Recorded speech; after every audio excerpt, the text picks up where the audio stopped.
Bonjour, bonsoir. Aujourd'hui, je vous présente une vidéo un petit peu différente.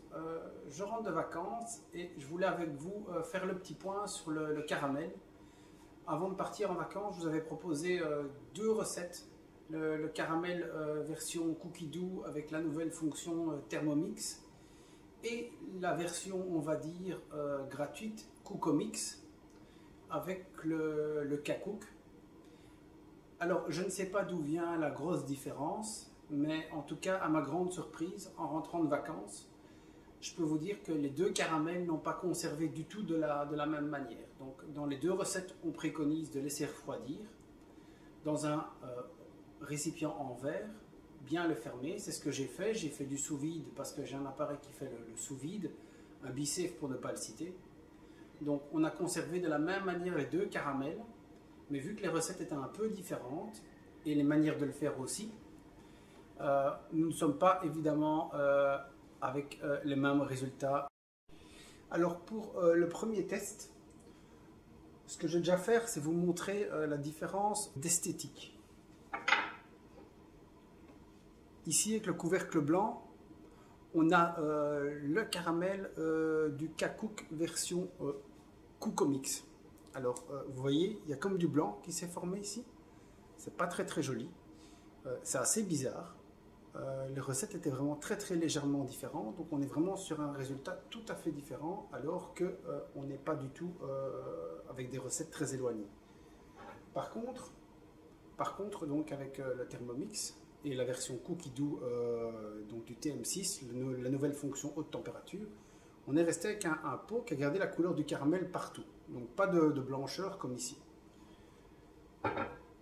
Et grande surprise, mais surtout grosse déception, c'est que le caramel de Cookomix, je vais devoir pouvoir le jeter. Je vais vous expliquer pourquoi tout de suite. Ici, vous voyez, c'est tout à fait dur. C'est comme de la pierre. On ne sait plus rien en faire. On sait à la limite essayer de démouler pour en faire des bonbons caramel, mais ça ne coule plus. On ne sait vraiment plus rien en faire. Je peux transférer le pot, je ne sais pas comment transférer le pot. Je peux le renverser dans tous les sens, ça tient. C'est vraiment ni esthétique, ni mangeable, en tout cas comme une crème au caramel. Ce qui était le but, ça s'appelait crème ou sauce au caramel, la recette. On est loin d'une sauce. Si vous avez des explications, parce que vous utilisez souvent Cookomix, n'hésitez pas à me les donner parce que ça m'intéresse vraiment fort de pouvoir le réussir peut-être la prochaine fois. Mais en tout cas pour moi, cette fois-ci, version Cookomix, c'est pas du tout réussi. Par contre, ici, très bonne nouvelle pour moi. Je ne vais pas devoir le jeter celui-ci. La version Cookie Doux.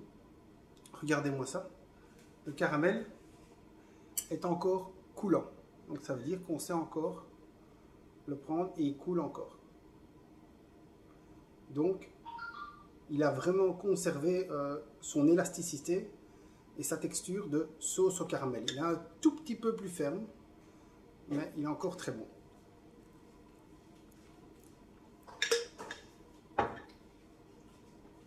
Donc voilà, pour ceux qui se posaient la question, le caramel Cookomix, à moins d'avoir vos astuces, je ne le ferai plus. Le caramel Cookie Doux, vraiment délicieux. Même presque 15 jours après. Donc voilà, je pensais que c'était intéressant de faire le point avec vous et donc de vous conseiller vivement, en tout cas pour moi, pour mon avis, la version Cookie Doux avec le TM6 qui est largement gagnant par rapport à Cookomix. Voilà, je vous dis déjà bye bye et à bientôt pour de nouvelles vidéos.